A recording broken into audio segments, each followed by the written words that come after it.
Aku baru selesai baca novel Pareidolia karya Terelia yang terbaru. Dan jujur sih, agak kecewa.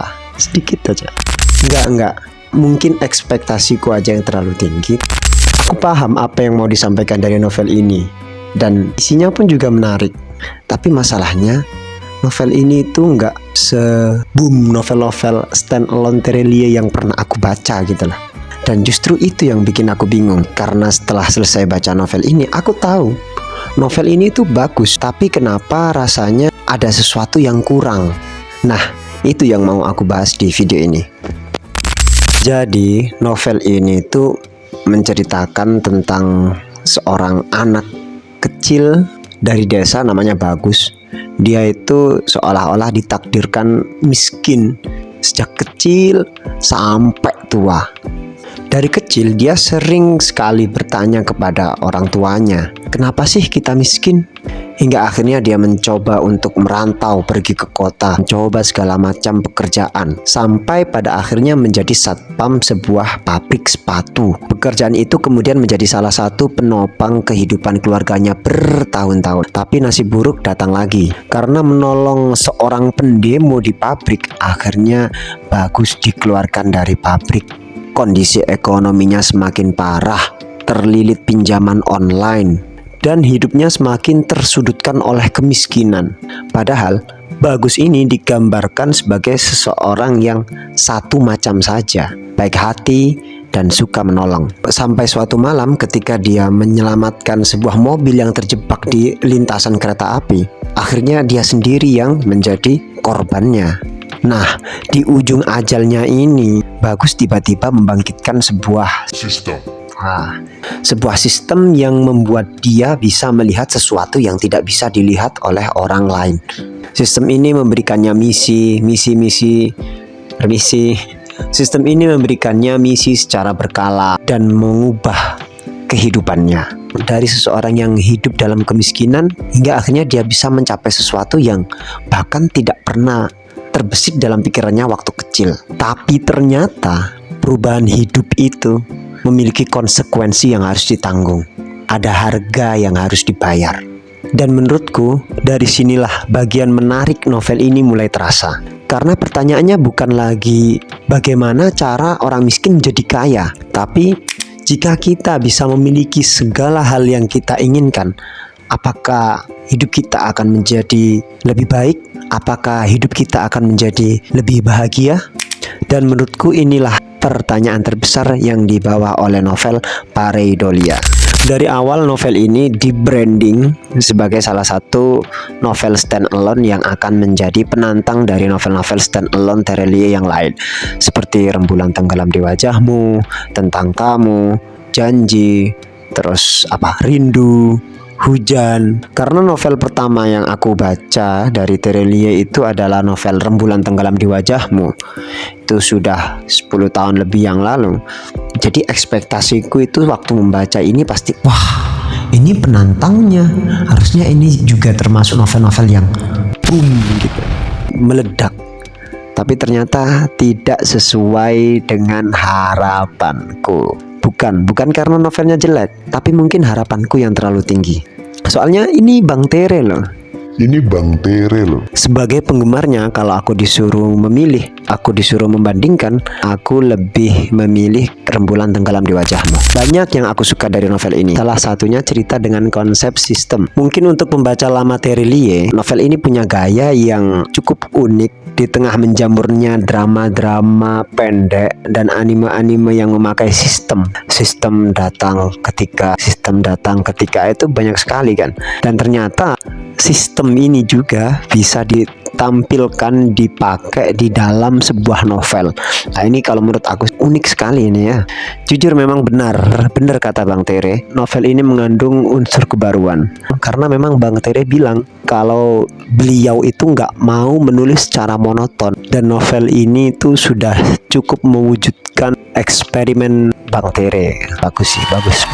Terus yang kedua, beberapa akun sosmed, banyak banget itu, menampilkan bahwasannya novel ini itu mengandung beberapa cuplikan atau serapan dari kitab suci lah. Itu coba silakan dicek sendiri ya. Bahkan bagian belakangnya ini pun itu dari kitab suci, ada penggalan atau potongan makna yang disampaikan di situ. Coba dicek, soalnya aku juga nggak hafal sih kalau itu ya. Tapi kalau menurutku ini wajar sih, karena seperti beberapa novel Bang Tere yang lain itu kayak Rindu atau Rembulan Tenggelam di Wajahmu, itu banyak menyimpan pesan-pesan yang sebenarnya itu ada di dalam agama, tapi disampaikan lewat tokohnya, lewat tingkah lakunya, atau lewat ucapan salah satu tokoh, dan itu enak gitu loh, tidak menggurui. Jadi nggak terkesan kalau orang berdakwah itu kan dalilnya di dalam kitab suci ini. Tapi kalau ini nggak. Menurutku Bang Tere itu sebenarnya sedang berdakwah, tapi melalui cara yang lebih estetik, melalui novel, melalui kata-kata di dalam novel, atau melalui tokoh dan tingkah laku si tokoh. Nah, itu bagus sekali menurutku ya. Saya suka sekali. Yang ketiga, mungkin awal-awal baca novel ini tuh akan sedikit membosankan. Jadi kayak biasa aja gitu. Sampai nanti hampir pertengahan bab-bab tengah sekitar bab 27 terus 30-an terus 40-an itu cerita mulai terasa semakin seru dan mendebarkan. Ada bagian-bagian tertentu yang membuat aku mulai berpikir, oh ternyata ini ceritanya mau dibawa ke sini. Mirip dengan beberapa novel Bang Tere yang lain sih, kayak novel Rindu itu kan juga gitu, monoton, seperti ceritanya itu kayak datar. Sampai pertengahan itu mulai, nanti kapan-kapan kita review novel Rindu, oke? Terus hal yang menurutku kurang di novel ini tuh sebenarnya cuma satu, alurnya itu terasa terlalu cepat. Tidak ada detail-detail sentimental yang memancing jiwa-jiwa melankolisku itu keluar gitu loh. Ada sih, ada, tapi nggak terlalu banyak, nggak terlalu intens menurutku. Memang ini cuma satu hal, tapi ini mempengaruhi pengalaman membaca, jadi sangat berdampak ya. Karena menurutku salah satu kekuatan utama dari karya-karya Bang Tere itu bagaimana sebuah cerita bisa meninggalkan rasa setelah bukunya ditutup. Bang Tere itu seperti itu biasanya. Setelah baca bukunya Bang Tere ditutup itu ada yang membekas gitu loh. Dan di Pareidolia itu ada sih, ada, tapi tipis banget. Kalau membandingkan Pareidolia dengan novel standalone Bang Tere lainnya, sementara yang udah aku bacakan Rembulan Tenggelam di Wajahmu, terus Rindu. Kalau Janji sama Hujan itu aku belum baca. Jadi sementara sih aku lebih suka Rembulan Tenggelam di Wajahmu ya. Nanti kalau Janji tunggu aku review video berikutnya. Perbandingan utamanya masih sama sih. Jadi begini. Ini menurutku ya, jadi tolong jangan dihujat. Sejak terbit novel apa aku lupa, jadi salah satu novel Bang Tere yang serial Bumi itu kalau nggak salah novel Komet atau Komet Winor, itu menurutku pribadi seolah gaya tulisan khas Bang Tere itu mulai memudar, ada yang kurang atau ada yang terasa berubah. Aku ngerasain itu kok kayak bukan Bang Tere ya. Ya walaupun ada sih satu dua yang Bang Tere banget, tapi tetap ada yang kerasa kurang gitu dari tulisan-tulisannya Bang Tere. Nggak gimana ya cara jelasinnya itu, kayak Bang Terenya itu rasanya itu memudar, jadi nggak full seperti novel-novel yang lama. Dan waktu aku baca novel Pare ini, versi bukan Bang Terenya itu lebih dominan, dan itu kurang puas gitu loh. Gimana ya jelasinnya? Kamu pernah nggak setelah baca sebuah buku, baca sebuah novel, kamu tutup sampul belakangnya dan ada sesuatu yang tertinggal, ada sesuatu yang membekas di sana, entah sebuah kekosongan, hampa, marah, sedih, bingung, atau apapun itu. Kalian pernah kan? Di novel ini aku tahu cerita di bab-bab pertengahan menuju akhir itu dibumbui dengan segala bentuk ketegangan untuk memancing sensasi di endingnya.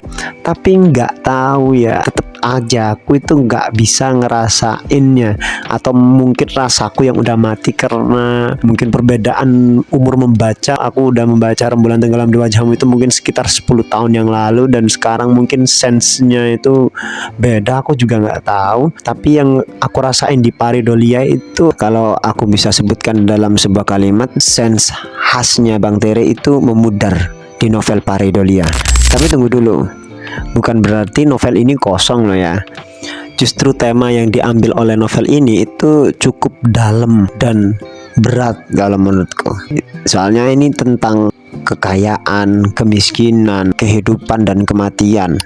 Tentang dunia yang hanya permainan belaka, dan tentang sesuatu yang sebenarnya sering berkeliaran di sekitar kita, namun sering diabaikan oleh banyak orang. Khas Bang Tere banget ini.